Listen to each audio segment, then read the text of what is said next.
Halo Ebolers, kita kembali nih ke podcast diving. Nih gue Danes sebagai tuan rumah dan jujur gue The Jack ya sebetulnya. Gue pendukung Persija dan dua narasumber gue. Ini boboto semua nih. Lu Viking mana lu? Dulu sempat ikut Viking UPI, Cicahem juga sempat. Nah ini dia wartawan juga, udah lama jadi wartawan dan ya intinya gue The Jack sama Boboto tuh ngapain musuhan gitu loh. Intinya kita lama kenal ya temenan ya kan. Bahkan bahkan gue jujur aja cuy, waktu gue kena Covid 2021, orang yang pertama kali ngirimin gue makanan tuh Boboto. Ini orangnya. Saya ngasih risol. Saya ngasih risol. Bakso tahu. Oh iya, tahu bakso, tahu gorengin bakso. waktu itu. Iya, tinggal dimakan. Goreng lagi. Saya ngirimnya lewat pagar. Dan satu lagi Viking Sumedang nih. Gue officially sebenarnya nggak pernah jadi bagian anggota Viking, tapi emang maksudnya deket lah sama teman-teman dari Viking dan gue boboto dari lahir, bro. Oh iya, dan dia ini juga komentator Liga 1 di sebuah TV kabel di Indonesia. Lu kemarin siaran gak dapat Persib ya, Bal ya? Terakhir dapat Persib tuh Persib Borneo di regular series. Oh gitu. Lu justru waktu Persib main lu ke Bandung, ke Jalak Harupat.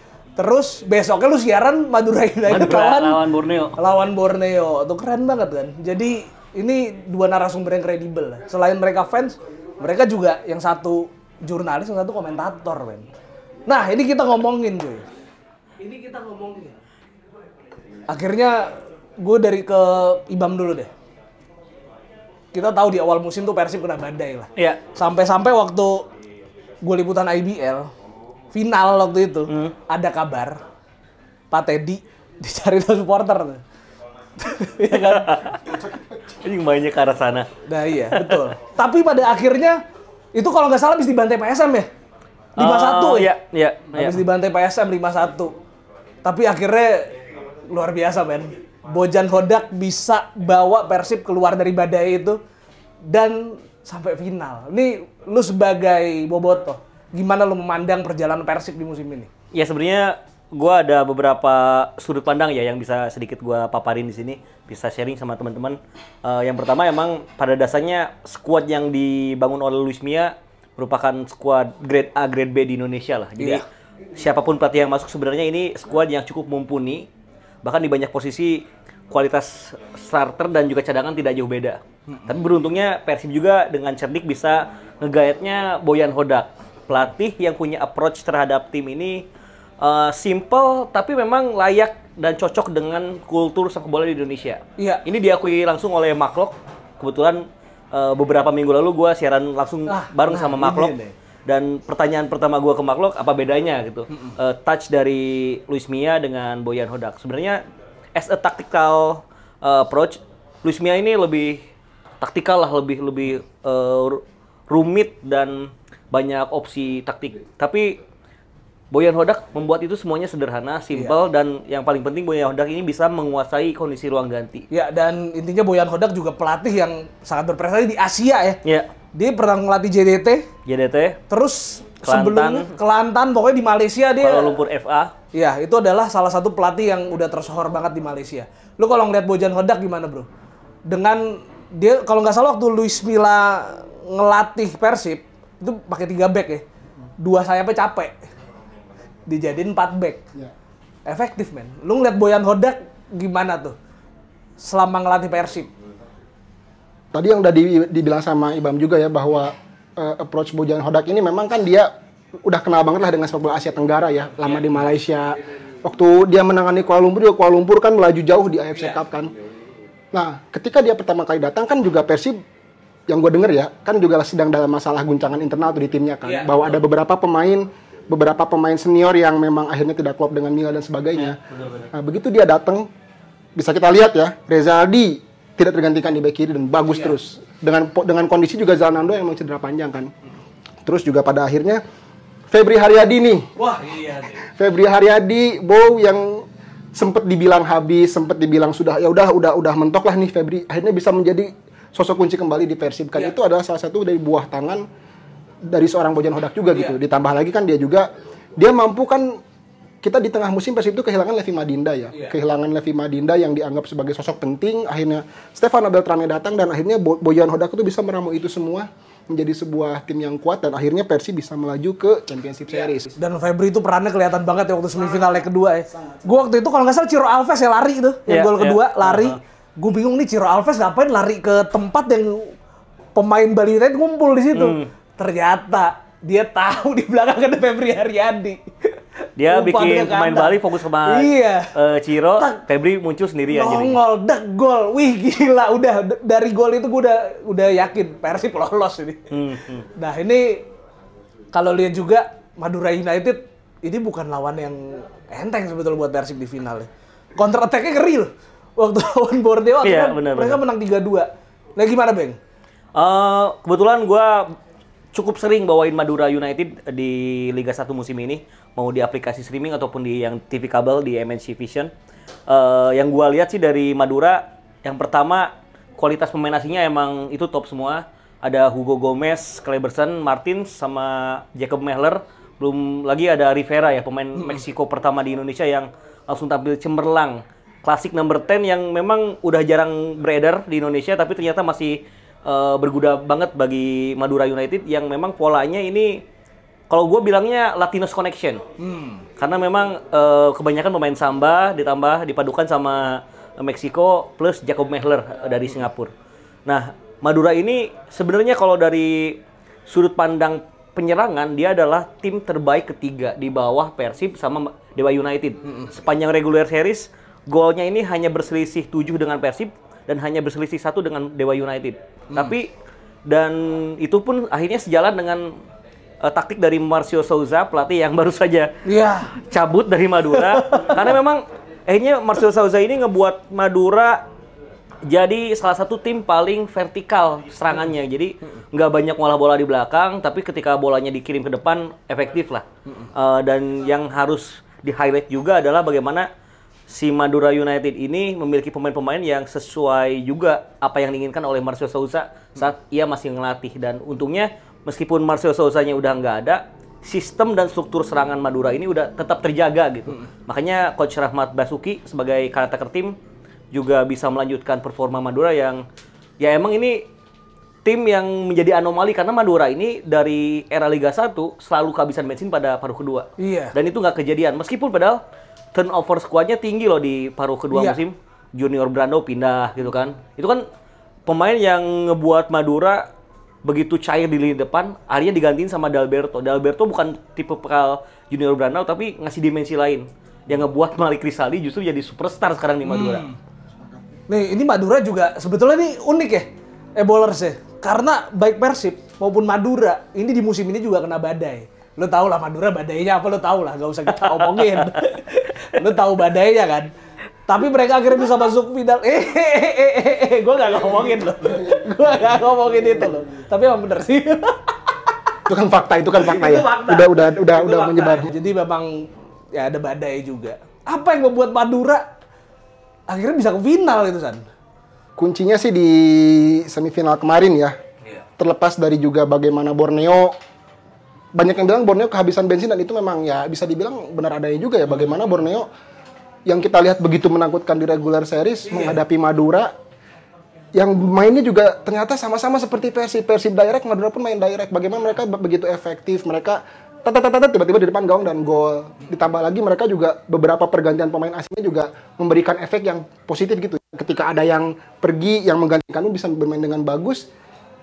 Dan juga badainya itu ya, badai di luar lapangan yang tidak mempengaruhi mereka sih menurut saya itu menunjukkan bahwa ini Madura ini juga ternyata masih bisa kita sebut sebagai salah satu tim yang cukup memiliki mental yang bagus gitu di Liga 1 musim ini gitu ya. Bagaimana keadaan-keadaan di luar lapangan dan juga berbagai turnover yang terjadi tidak mempengaruhi mereka gitu. Iya, dan badainya tapi beda ya. Kalau Persib badainya emang ada di lapangan. Betul. Pure. Iya. Sedangkan Madura United badainya terjadi dari luar lapangan dan itu ada sesuatu lah yang menimpa. Dan mereka sempat kalah loh, sempat meraih hasil buruk juga kan ketika ada berita itu muncul beberapa pekan mereka sempat meraih. Jadi emang Madura ini bisa dikatakan tim manajemennya bagus kayak Persib karena ada satu kesamaan, bahkan nggak satu, kalau gue bilang ada sekitar 3 kesamaan. Yang pertama, tim manajemen.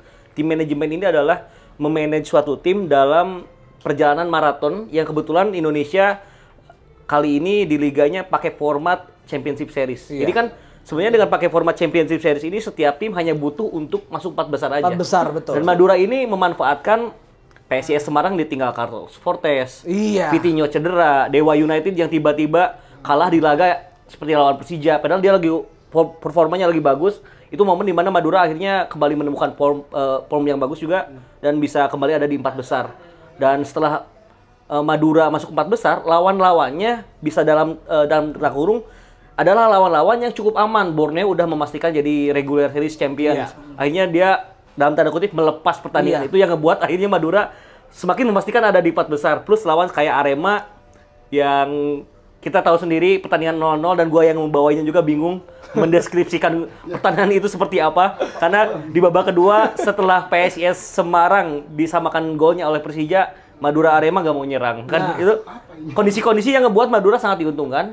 Tapi kita nggak bisa menafikan juga bahwa Madura dan Persib ini ada satu kesamaan yang penting banget yang menjadi penentu tim-tim ini bisa lolos ke Championship Series, yaitu adalah rekrutmen yang bagus di paruh kedua. Nah, jadi intinya adalah Madura lolos ke Championship Series itu juga peran dari tim gua juga. Iya. Ada lah ya, ada bantuan. Mainnya mati-matian waktu ini GBK. Karena kalau PSIS Semarang yang menang, Madura itu susah gitu. Harus menang juga. Nah kan Arema kan nggak mau kalah pasti kan di laga Iya, tersebut. karena Arema waktu itu masih Bertarung juga ya untuk terancam zona degradasi relegasi. waktu itu ya.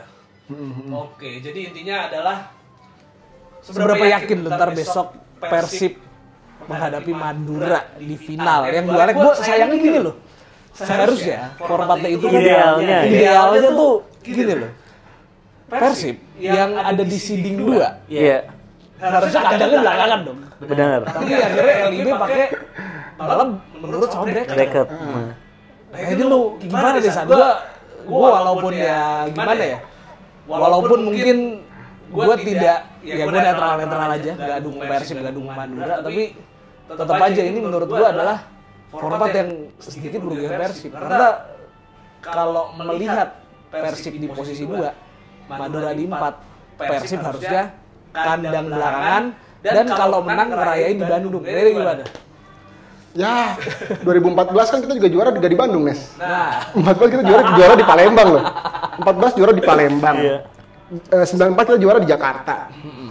Ya kita udah ngapain juga juara. Yang penting kan kalau yang namanya juara dimanapun kita juara gitu, Nes. Dan ya bicara tadi yang masalah 94 dan 2014 ya, Persib sangat berpengalaman perihal juara ketika kita menggunakan sistem seperti itu. Nah, itu dia. Final dan juga untuk kita bicara Bojan Hodaknya sendiri ya, bagaimana kan Ibam juga tahu Bam ya perjalanannya dia di Kuala Lumpur FA gitu, bagaimana dia bisa membawa Kuala Lumpur jauh sebegitunya. Berarti kan dia tahu nih cara memanage tim untuk kondisi pertandingan seperti ini. Nah itu dia tuh, gue dari awal musim itu udah ngomong ketika Championship Series formatnya diumumkan, wah ini bisa tahu deh Persib nih. Tapi awal musim gue lihat, wah Persib ini nih Kurs nih, ya kan? Persib kurs, bahkan ibaratnya Pak Teddy sampai di gimana ya, ibaratnya di press lah sama supporter. Dukungnya lah. Tapi akhirnya wow, amazing man. Bojan Hodak ngerubah Persib jadi kontender juara. Itu top banget ya, Bek ya. Iya. Jadi gue punya yang gue lihat itu dari Madura sama Persib ini. Tadi gue udah sebutin satu kesamaannya bahwa rekrutmennya bagus. Di putaran kedua Madura datengin Lucas Frigeri, itu dia ngegantiin Lulinya. Pemain yang 1,5 musim terakhir jadi pujaan publik dari Madura United. Lulinya dilepas, datengin kiper. Ternyata itu adalah posisi yang dibutuhin oleh Madura. Hal yang sama juga terjadi di Persib. Bojan Hodak ini kan meskipun bukan position base, bukan build up base, tapi peran penjaga gawang yang bisa build up dari belakang sangat dibutuhkan karena untuk bisa menarik pressing lawan lebih tinggi gitu. Iya. Dan akhirnya itu ngebuat permainan direct Bojan Hodak semakin moncer karena selain ada Kevin Mendoza yang bisa ngolah bola di sektor penjaga gawang, tapi juga Beltrame sebagai pengganti Madinda yang sangat jauh beda karakternya, tapi sangat dibutuhkan oleh formasi Persib saat ini. yang memang membutuhkan tambahan banyak orang, istilahnya overload posisi di area pertahanan lawan. Nah, Beltrame ini memang bukan tipikal yang bisa ngolah di belakang, jemput bola, tapi dia bisa bermain direct dengan penempatan posisinya. Jadi pergerakan tanpa bola Beltrame ini salah satu yang paling mahal lah dari Persib di putaran kedua. Ya, kameramen nih kan ini nih, Viking Lembang nih. Viking Lembang. Tanya dong sama dua narasumber kita dong. Lu dulu, lu mau nanya apa? Tapi Nes nyambung tadi yang kata Ibam ya kan bagaimana Beltrame pergerakan tanpa bolanya mahal. Itu juga yang bikin Mark Locke dan Dedi lebih hidup. Iya. Mark Locke kan ketika zaman Luis Milla seperti orang kebingungan. Sekarang adanya Beltram, adanya perubahan formasi seperti itu yang bikin dia lebih lepas bersama Dedi. Mark Locke di musim ini itu kenapa jauh meningkat performanya di liga karena perannya jelas gitu. Di musim sebelumnya ketika duet sama Rashid itu dua-duanya kan CM kan, jadi kayak bentrok gitu. Sedangkan sekarang udah jelas Deddy Kusnandar, Dado ini selain DM senior tapi juga permainannya lebih matang ya San, karena dia udah berani main fisik, berani main keras. Makanya Eber Besa nggak bisa ngapa-ngapain 2 leg lawan Persib karena Deddy Kusnandar main bener-bener determinasi tinggi. Klok sebagai box to box midfield juga bisa mengalirkan bola dengan enak. Dia juga menjadi salah satu pemain yang bisa menjadi tambahan opsi di lini depan ketika Persib lagi butuh pemain tambahan untuk menyerang, dan akhirnya ngebuat Beltrame yang fokus di depan juga nggak risau ketika Persib diserang karena punya Klok, punya Dado yang bisa langsung memutus serangan di lini tengah gitu. Iya, ini juga komposisi sebetulnya menarik ya. Gue The Jack, dia 2 Bobotoh, kameramen Bobotoh, produsernya The Jack Rawamangun. Persijatim. Jadi 3 lawan 2 ya jatanya. Ini berarti kan kita damai-damai aja. Damai-damai aja. Bahkan Bobotoh sama The Jack bisa bikin podcast bareng gitu. Keren ya. Nih ya, alhamdulillah saya dan Ibam kerja di Jakarta aman. Aman. Nah, ini The Jack Rawamangun nih sebagai petinggi The Jack Rawamangun mungkin bisa mau tanya apa nih sama dua narasumber? Gini dong Bang, nanya, ini kan Madura versus Bandung. Sebenarnya Jakarta terus Bandung apa gimana sih kan entitasnya dulu katanya Pelita Jaya. Derby Bandung. Tapi kalau menurut gue ini derby kacang hijau, men. Enggak, serius, enggak. Enggak. Bobotoh yang dari Kuningan. Kalau ke sini bikin burjo. Jualan bubur kacang hijau. Orang Madura juga jualan bubur kacang hijau Madura. Ya bisa masuk lah karena Persib ini identitasnya nggak cuma Bandung tapi Jawa Barat. Enggak, Persib itu adalah tim Jawa Barat menurut gua. Bukan, ya. Tapi lu jujur aja lu lebih doyan bubur kacang hijau Madura apa Kuningan? Bandung yang Bandung enak. Madura sih top. Nah, kan? Madura. Bubur kacang Madura sih top. Mohon maaf orang Kuningan ya, punten. Bubur kacang Kuningan tuh terlalu banyak jahe. Dan juga ketan hitamnya masih enak yang Madura ketan hitam. Punten ini mah punten. Iya, walaupun mereka favoritnya bubur kacang hijau Madura, tapi favoritnya tuh Persib dong. Susah kalau itu. Biru Nes nih, kalau dia biru nih biru. Iya, kalau lu black darah lu biru ya. Bangsawan. Amin. Rasanya mah biru PSP. Apa? Biru PSP. Udah berapa? PSP Bogor. Enggak, sekarang gua mau nunggu pertanyaan dari Viking Lembang nih. Tapi tadi gue mau sedikit nambahin nih. Jadi kalau Bojan Hodak kan salah satu perubahan drastisnya yang bagus itu adalah dari formasi 3-4-3 X Luis Milla, dia rubah jadi 4-2-3-1, 4-3-3, bahkan 4-4-2 pakai second striker kan. kan. Jadi di skemanya itu 4-3-3, tapi ketika prakteknya di lapangan itu bisa 4-4-2, benar. Nah, itu. Dan itu ngebuat banyak posisi yang kembali terakomodir ya. Bule tadi Sandi bilang di bek kiri jadi top performa lagi. Febri Bow emang di awal musim jarang dapat kesempatan, tapi di 10 laga terakhir coba dipanaskan dan akhirnya meledak di semifinal kan. Itu Bojan Hodak pintar, terus ngebuat David da Silva, Ciro Alves semakin bebas dengan dibebaskan free roll di depan. Tapi Madura juga punya hal yang signifikan di musim ini, khususnya di putaran kedua. Gue ngelihat salah satu perubahan Madura yang ngebuat Madura bisa tetap stay di papan atas adalah membuat dan menaruh si Jacob Mehler tidak menjadi center back. Dia didorong jadi gelandang bertahan. Istilahnya kalau sekarang half back ya. Pemain center back yang diposisikan sebagai DM. Ini kayak Dewangga di PSIS lah. Ini ngebuat Fahrudin Arianto bisa duet sama Kleberson. Nah, si Jacob Mehler ini fungsinya jadi double, bisa memutus serangan dari lini tengah, tapi juga ketika dibutuhkan Madura seakan-akan main dengan 3 center back. Gitu. Jadi memang Madura sama Persib ini well management banget, well prepare sepanjang putaran kedua. Satu hal yang membuat gue tetap yakin Persib lebih unggul adalah yang pertama kualitas lini depan.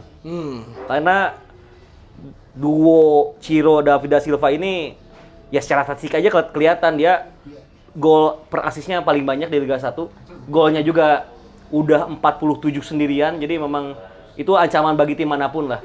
Dan Madura ini ketika lawan Borneo kan sempat shaky juga sebelum akhirnya mereka memanfaatkan kelengahan lini pertahanan Borneo yang terlalu tinggi kan. Nah Persib itu salah satu tipikal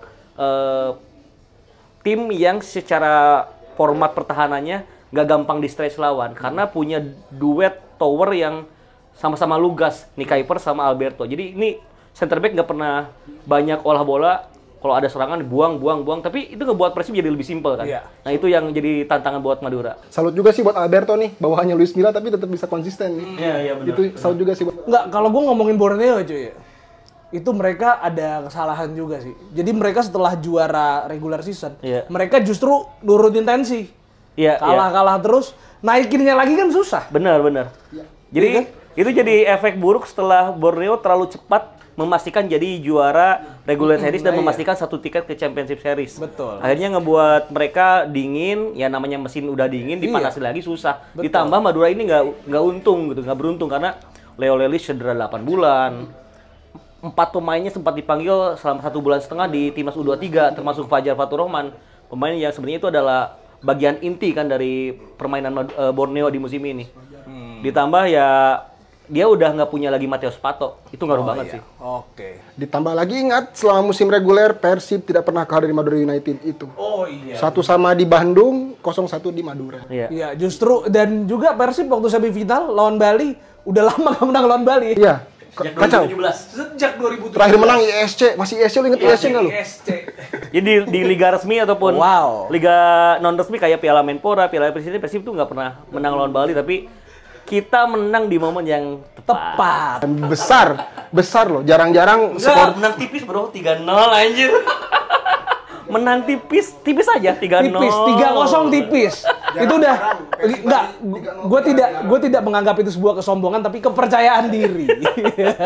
Gue lebih senang menyebut itu kepercayaan diri. Apa namanya? Siapa sih backnya Bali tuh? Elias Dolahu. Elias Dolahu. Sampai berantem kan sama si Privat Membarga, dan harus diakui juga emang kalau kita ngomongin Bali United di musim ini secara performa emang nggak semeyakinkan di musim-musim sebelumnya. Performa pemain asingnya juga, gua harus bilang sih, Bali di musim ini dari 5 pemain asing yang paling perform tuh cuma 2. Adilson Maringga sama Elias Dolah. Membarga secara statistik gol juga turun, Berbesa dengan emosionalnya yang kerap nggak terjaga ini ngebuat dia juga banyak absen di banyak momen. Sedangkan Rashid ya udah Rashid bagus tapi ya bukan top tier pemain asing sih kalau kata gue, biasa aja. Nah ini Tia dong pertanyaan. Pertanyaannya bakal terjadi hal-hal di luar non teknis gak? Anda menanyakan hal yang sudah pasti terjadi. Anda menanyakan hal yang sudah pasti terjadi. Gue padahal males lo ngomongin ini ya. Ini kisi-kisi aja ya. Ini buat kameramen, wartawan idola gue Tia yang nanya. Karena semenjak Madura ada di Liga 1, setiap Persib tandang ke Madura, baru 2 musim ini Persib nggak dihukum penalti. Betul. Itu sebuah rekor loh. Ya, karena sebelum-sebelumnya ya Fabiano kan makanya cetak gol. Ini mungkin bagi para bobotoh ya, ini mungkin yang sudah kenal dengan suara ini nih. 2017 tuh pernah ada yang bilang seperti ini di Madura nih. Koreksi suka saya. Haruna, kamu apakan wasit Haruna? Pernah dengar seperti itu. Gitu. Suaranya mirip lagi aja. Punten di Soma. Gue jujur gue agak tahu siapa itu. Kalau Boboto tahu. Gua aja langsung nggak kok. Tapi gini ya, buat Boboto sendiri dan gue kebetulan banyak juga teman-teman yang suka sharing sama gue Boboto gitu dimanapun. Yang pertama kita nggak usah khawatir dulu masalah non teknis karena kalau perihal teknisnya bisa dikuasai, non teknis ini bisa dipapas dengan sendirinya gitu. Betul. Gue sebagai bobotoh, jujur aja gue di posisi leg pertama lawan Bali, gue memposisikan diri sebagai bobotoh, bukan komentator yang harus netral. Karena kalau gue di studio, gue jadi komentator dan gue harus netral. Tapi ketika gue nonton sendiri di depan laptop, yaitu gue bobotoh. Gue juga agak mengherankan kenapa di laga leg pertama melawan Bali, Persib lawan Bali ini kan laga keras banget ya. Iya. Dolah kaki naik, Dolah narik sekali jersey. Tapi Bali di laga itu cuma dapat 2 kartu kuning dan sama-sama dari Jajang Mulyana gitu. Makanya itu kan berarti non teknis juga tidak menguntungkan Persib. Tapi karena Persib secara teknisnya sudah matang, akhirnya hal-hal non teknis ini bisa dikalahkan juga. Jadi intinya udah kita mah sebagai Boboto percaya sama tim karena nggak ada alasan kok Persib inferior, nggak ada alasan buat Boboto tidak percaya sama tim ini. Karena ya terlepas dari Madura tim yang bagus, tapi gue yakin sih kontrol permainan akan tetap ada di Persib tanpa harus banyak menguasai bola gitu. Ya kan pada akhirnya juga namanya teknologi kan kita sekarang pakai VAR nih Bam ya. Itu benar. Pakai VAR di Champions Series dan juga ya kita bisa lihat lah bagaimana VAR dalam laga Championship semifinal kemarin kan gitu Oke ya. banget sih performa VAR. Ya sekarang kan hal-hal seperti itu kalau kita seperti Bang bilang tadi ya, kalau kita teknisnya mateng, permainan kita yang enak, taktiknya jalan kan ya yang kayak gitu-gitu kan sebenarnya nggak usah dikhawatirkan. Iya. Iya benar. Tapi menurut lu wasit Indonesia yang gue lihat, ini banyak minta VAR. Enggak. Teknisnya enggak gitu. Nes. Apa? Jadi VAR ini kan Iya, yang ada pertama, calling dari wasit VAR. di ruangan kan. Iya, betul. Bukan dia minta VAR, tapi Bukan, ada yang calling ngecek memang. karena di ruangan VAR itu ada wasit, ada asisten wasit Betul. VAR, ada operator. Betul. Nah, 3 ini akan memberikan masukan terhadap wasit yang ada di lapangan. Nah, terus jangan lupakan juga kita selalu berkiblat ke sepak bola Eropa. Sepak bola Eropa ini pakai VAR udah lebih dari 5 musim. Betul. Indonesia ini baru sekarang, 1 musim aja enggak gitu. Jadi wajar kalau mereka masih adaptasi. Iya. Apalagi di leg pertama semifinal kan kelihatan banget. Itu kan. jadi, itu lama banget men Maksudnya, pertandingannya iya. men. Sampai stoppage time-nya 15 Iya. menit. Ya meskipun kalau gua harus jujur ya, gua harus fair. Gua sebagai Boboto, Gociro lawan Bali di leg kedua. Itu kenapa nggak ada garis VAR yang ditunjukin gitu? Padahal ada potensial offside juga sebenarnya. Sepakat yang Tapi ya itu adalah bagian dari adaptasi wasit kita lah. Gua ngelihatnya gitu lah kalau gua harus di tengah-tengah ya. Karena kalau harus lebih fair emang performa wasit dan perangkat VAR di 2 laga semifinal di 2 pertandingan ini mungkin masih 6,5/10 gitu. Jadi kadang-kadang ada yang harusnya nggak usah pakai VAR juga tetap dilakuin dengan benar, kayak harusnya bola play on malah ditiup gitu kan.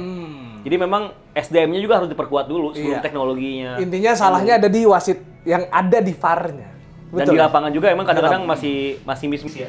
ya, dan juga bagi para supporter juga kita kan bisa melihat ya ketika main di Bali bagaimana ketika wasit mengecek VAR dikerubungi. Nah, iya. Itu kan mengganggu. Enggak, itu sebenarnya kan main di lapangan latihan deh.